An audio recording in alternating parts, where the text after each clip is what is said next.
من الشيطان الرجيم بسم الله الرحمن الرحيم السلام عليكم ورحمة الله وبركاته. وعليكم السلام ورحمة الله وبركاته. الحمد لله رب العالمين وبه نستعين على أمور الدنيا والدين والصلاة والسلام على أشرف الأنبياء والمرسلين وعلى آله وصحبه ومن تبعهم إلى يوم الدين. أشهد أن لا إله إلا الله وحده لا شريك له وأشهد أن محمدا عبده ورسوله. اللهم صل وسلم على سيدنا وحبيبنا وشفيعنا وقرة أعيننا ومولانا محمد وعلى آله وصحبه أجمعين. أما بعد. Jamaah salat subuh yang insyaallah dimuliakan dan dicintai oleh Allah Subhanahu wa taala. Tiada kata yang pantas kita ucapkan di pagi yang cerah ini dengan ucapan alhamdulillahi rabbil alamin.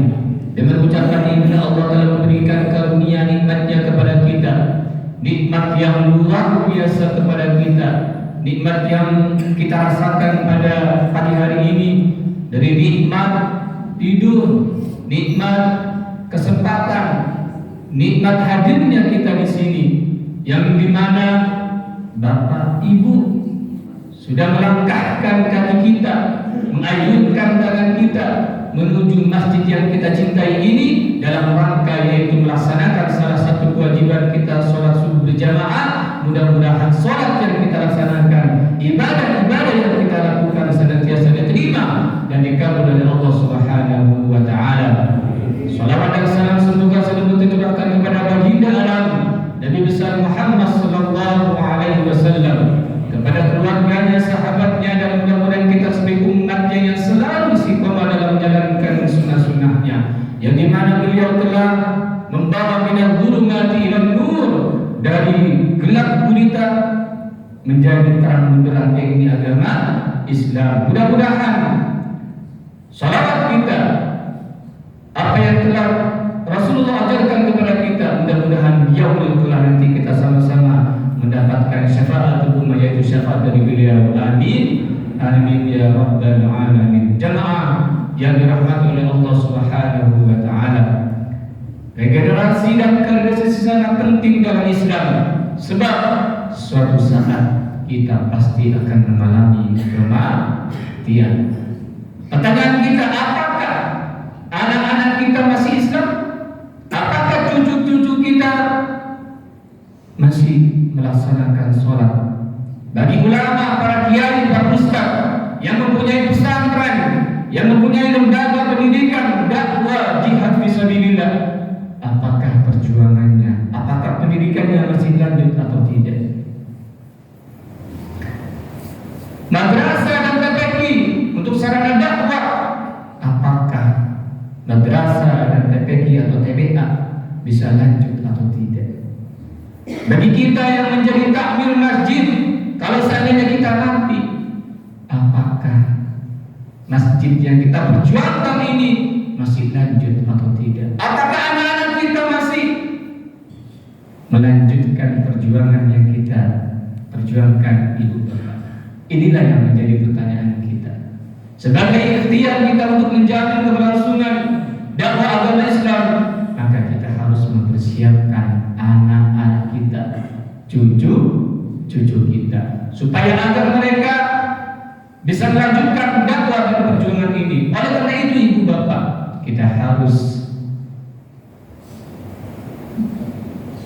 generasi dan kaderisasi ini adalah sangat penting yang harus kita lakukan.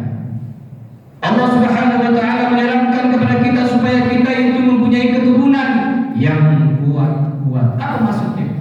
Kuat fisiknya, kuat mentalnya, terutama kuat imannya. Inilah sangat penting ibu bapak. Dan Allah beritakan kepada kita, kalau seandainya kita mati, jangan sampai kita meninggalkan anak-anak yang lemah, cucu-cucu kita yang lemah,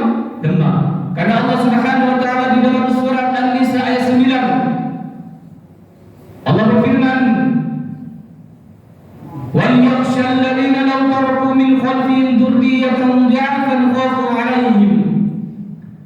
Dan hendaklah takut kepada Allah orang-orang yang seandainya meninggalkan di belakang mereka anak-anak yang lemah, cucu-cucu yang lemah. Mereka khawatir kesejahteraan kepada mereka. Takutnya kenapa ibu bapak? Takutnya anak-anak kita menjadi lemah imannya, lemah ekonominya, lemah imannya lagi. Oleh karena itu Allah merintahkan kepada kita, falyattaqullah. Kalau seandainya kita khawatir apa yang telah kita rasakan, falyattaqullah, maka takutlah kepada Allah, bertakwalah kepada Allah, wal yaqulu qawlan sadidan, maka hendaklah kita mengucapkan yang baik atau juga mengucapkan yang benar. Ibu bapak yang dirahmati oleh Allah Subhanahu wa taala, Rasulullah sallallahu alaihi wasallam mengapresiasikan kader yang kuat fisiknya, kuat ekonominya, dan kuat imannya. Ini adalah modal untuk memperjuangkan agama Islam, untuk memperjuangkan agama Allah. Dan apabila tanpa kekuatan ini, maka kita akan sulit untuk dilakukannya.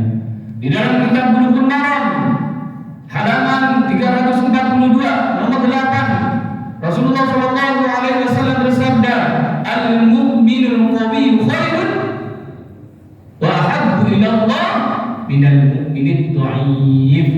Orang yang mukmin itu, orang mukmin yang kuat itu lebih baik dan lebih dicintai oleh Allah daripada orang-orang mukmin yang lemah. Orang mukmin sama-sama baiknya ibu bapak, tapi orang mukmin itu lebih dicintai oleh Allah Subhanahu wa taala. Ibu bapak yang dirahmati oleh Allah Subhanahu wa taala, ikhtiar kita untuk melahirkan regenerasi yang bisa memperjuangkan agama Allah, apa yang harus kita lakukan ibu bapak? Yang pertama, tentunya melalui pernikahan secara syar'i. Janganlah di antara kita ibu bapak, anak kita, cucu-cucu kita tanpa melewati pernikahan. Berdasarkan penelitian dan survei bahwasanya manusia yang dilahirkan dengan perzinahan, maka rata-rata kita sulit untuk mensolehkan ibu bapak.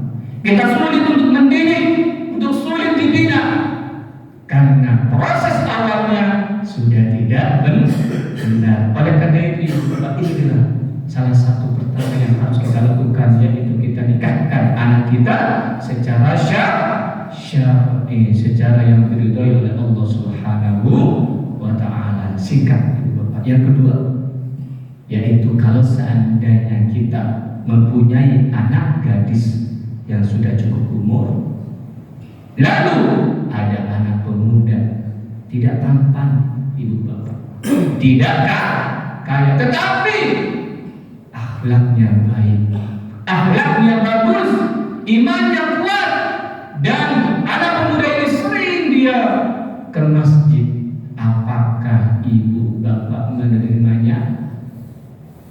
Apakah ibu bapak menerimanya? Tidak kaya, tidak tampan, biasa-biasa saja pak. Apakah ibu bapak menerimanya? Pak, menerimanya apa? Ustaz, saya pengennya itu kaya, alim, akhlaknya bagus Ustaz. Nah, itu yang jadi pertanyaan itu. Itu yang jadi pertanyaan. Kalau seandainya kita menikahkan anak kita, gadis kita, menikahkan kepada anak pemuda yang tidak sholat, kaya nih Pak, tidak sholat, tidak pernah ke masjid, meninggalkan 5 waktu, meninggalkan apa tuh Pak? Puasa. Apakah bapak menerimanya? Apakah bapak menerimanya? Kalau seandainya ibu bapak menerimanya, maka keluarganya menjadikan keluarga yang tidak harmonis ibu bapak. Maka keluarganya akan merasakan tidak enak begitu Pak. Jadi sesuai apa yang kita inginkan. Jadi kalau seandainya anak pemuda yang ingin melamar anak dari ibu bapak, tapi dia tidak kaya, tidak tampan, tetapi imannya kuat, akhlaknya bagus, akhlaknya baik, maka kita harus terima itu. Kenapa? Karena keturunannya nanti akan menjadi kader-kader yang generasi yang kuat imannya, kuat Islamnya. Ini ibu bapak yang jadi pertanyaan kita. Yang terakhir ibu bapak, sebagai upaya supaya kita menjadi anak-anak kita baik, cucu-cucu kita menjadi baik, maka perjuangan yang kita lakukan agar anak-anak kita imannya kuat, yang harus kita lakukan yaitu adalah bekerjalah yang baik, bekerjalah yang jujur, mencari rezeki dengan cara yang halal, jangan dengan cara yang halal. Kalau seandainya kita itu memberikan minuman yang halal, memberikan makanan yang halal kepada anak-anak kita, insya Allah mereka kelak akan menjadi kader-kader yang Qur'ani, yang kuat imannya, yang kuat Islamnya, dan kuat ekonominya, kuat fisiknya, dan insya Allah mereka akan bermanfaat kalau seandainya kita mencari rezeki yang halal dan memberikan minuman yang halal kepada mereka, dan memberikan makanan yang halal kepada mereka. Insya Allah kita yakin, insya Allah mereka kelak akan menjadi generasi yang kuat imannya, kuat fisiknya, kuat terutama kuat imannya. Inilah tanggung jawab kita bersama. Pastikan anak-anak kita sudah sholat, pastikan cucu-cucu kita sudah mengaji, pastikan ibu bapak anak kita, cucu kita sudah ke masjid.